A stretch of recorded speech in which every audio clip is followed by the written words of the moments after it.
Hello friends, आज हम लोग एल्डिहाइड कीटोन और कार्बोक्सिलिक अम्ल का हमने शॉर्ट वीडियो डाला था। ये चैप्टर 6 तो लगभग बोर्ड पेपर हो रहा है, लेकिन कुछ हेल्थ प्रॉब्लम की वजह से मैंने वीडियो नहीं बना पाई। तो आज देखिए हम इस चैप्टर को स्टार्ट करते हैं। तो पहले एल्डिहाइड के बारे में जानते हैं। देखिए एल्डिहाइड क्रियात्मक समूह CHO और हम IUPAC नाम में पढ़ चुके हैं। इसको इस प्रकार से साधारण फॉर्म में इंडिकेट करते हैं RCHO, मतलब एक कार्बन से एल्किल ग्रुप जुड़ा होगा और दूसरा एक हाइड्रोजन और 2 बॉन्ड ऑक्सीजन से जुड़े होंगे और इनका नामकरण इस तरह से करते हैं। इस साइड से जिधर से OCH ग्रुप ऐड होता है तो उस कार्बन का भी हम अंकन करते हैं। तो इसका नाम क्या हो गया? एस्टेल्डिहाइड।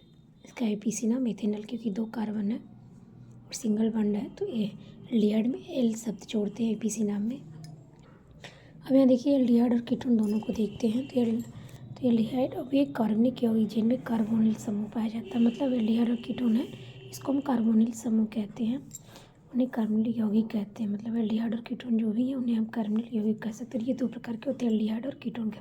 तो देखिए एल्डिहाइड और कीटोन में क्या अंतर है। तो एल्डिहाइड में आप यहाँ पहले ही देख लिए कि कार्बन का एक हाइड्रोजन से जुड़ा हुआ और एक एल्किल ग्रुप से जुड़ा हुआ, तो उसे हम एल्डिहाइड कहेंगे। और कीटोन में क्या है कि इसमें 2 एल्किल ग्रुप जुड़ा होगा, न कि उसमें एक हाइड्रोजन जुड़ा होगा।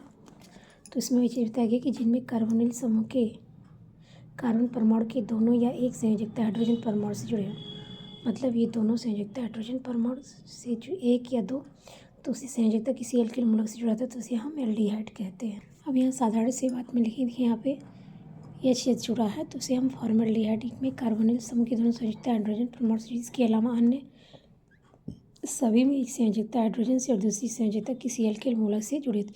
मतलब ये पहला एग्जाम्पल है कि ऐसा इस केस में होता है ना, सब में एक एल्किल से और दूसरा एल्किल मूलक से और पहला हाइड्रोजन से।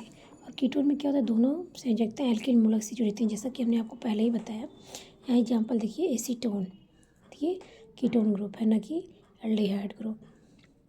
अब यहाँ देखते हैं कार्बोनिल समूह की प्रकृति क्या होती है, मतलब जो CO ग्रुप पाया जाता है एल्डिहाइड और कीटोन में, उसकी प्रकृति क्या होती है। तो हमें पता है सिंगल बॉन्ड के द्वारा सिग्मा बंध का निर्माण होता है, और जहाँ डबल बॉन्ड होता है उसमें एक सिग्मा और एक पाई। और यहाँ कार्बन क्या है sp2 स्टेट में, क्योंकि यहाँ डबल बॉन्ड है।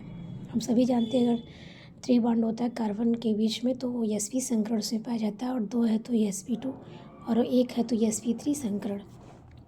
तो यहाँ जो कार्बोनिल समूह का जो कार्बन है वो 3 सिग्मा बंध और 1 पाई बंध आप सामने से देखने में बनता है, जिससे कार्बन परमाणु पे sp2 प्रकार का संकरण पाया जाता है। और कार्बोनिल समूह के कार्बन परमाणु के 2 sp2 संकर कक्षक, 2 sp2 संकर कक्षक हाइड्रोजन परमाणु के एक S संकक्षक और एल्किल मूलकों के P कक्षकों के साथ अतिव्यापन करके 2 सिग्मा बंध और एक sp2 संकर कक्षक ऑक्सीजन परमाणु के P कक्षक के साथ अतिव्यापन करके सिग्मा बंध बना लेता है। मतलब जब ये हाइड्रोजन से एक जुड़ा होगा और एक एल्किल ग्रुप से जुड़ा होगा तब ये चीज़ बताएगी है कि कब होता है उस केस में क्या। तो ये देखिए सिग्मा बंध बना लेता है। फिर देखिए कार्बोनिल समूह के कार्बन परमाणु के शेष एक असंगृत कक्षक P कक्षक ऑक्सीजन परमाणु के P कक्षकों के साथ व्यापन करके एक पाई बंध बना लेता है। sp2 संकरण होने पर कारण तीनों सिग्मा बंध एक ही तल पर 120 डिग्री का कोण बनाते हैं। पाई बंध बनने के कारण कार्बन परमाणु पर आंशिक धनावेश और ऑक्सीजन परमाणु पे आंशिक ऋणावेश उत्पन्न हो जाता है, जिससे ध्रुवता उत्पन्न हो जाती है। और इसी कारण से एल्डिहाइड और कीटोन में द्विध्रुव आघूर्ण 2.3 से 2.8 डिवाई तक हो जाता है। यहाँ देखिए एल्डिहाइड और कीटोन हम बनाने की सामान्य विधियाँ देखते हैं। देखिए एल्डिहाइड और कीटोन बनाने की कुछ सामान्य विधियाँ निम्न है। तो पहला है एल्कोहल के ऑक्सीकरण द्वारा। एल्कोहल के ऑक्सीकरण द्वारा आप देखते हैं तो एल्कोहल के ऑक्सीकरण द्वारा जब हम क्या करते हैं तो यहाँ हम प्राथमिक एल्कोहल ले हैं। प्राथमिक एल्कोहल को जो हम अम्लीय माध्यम K2Cr2O7 और यहाँ HN मतलब अम्लीय माध्यम की उपस्थिति में क्या करते हैं, ऑक्सीकरण कराते हैं तो हमें एल्डिहाइड प्राप्त हो जाता है और वाटर मॉलिक्यूल प्राप्त होता है। अब यहाँ देखिए एल्डिहाइड का सुगमता से कार्बोक्सिलिक अम्लों में ऑक्सीकरण हो जाता है। इस कारण से एल्डिहाइड बनाने के लिए एल्कोहलों का ऑक्सीकरण गर्म उच्च ताप पर करते हैं, जिससे प्राप्त एल्डिहाइड वाष्प रूप में होता है, जिससे वाष्प रूप एल्डिहाइडों का कार्बोक्सिलिक अम्लों में ऑक्सीकरण नहीं हो पाता।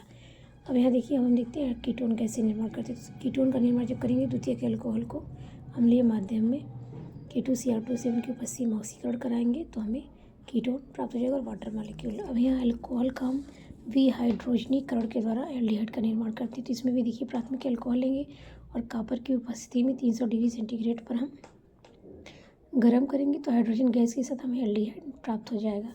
और फिर द्वितीयक अल्कोहलों को कॉपर की उपस्थिति में 300 गर्म करते हैं तो ये हाइड्रोजन गैस के कणों का त्याग करके कीटोन में परिवर्तित हो जाता है।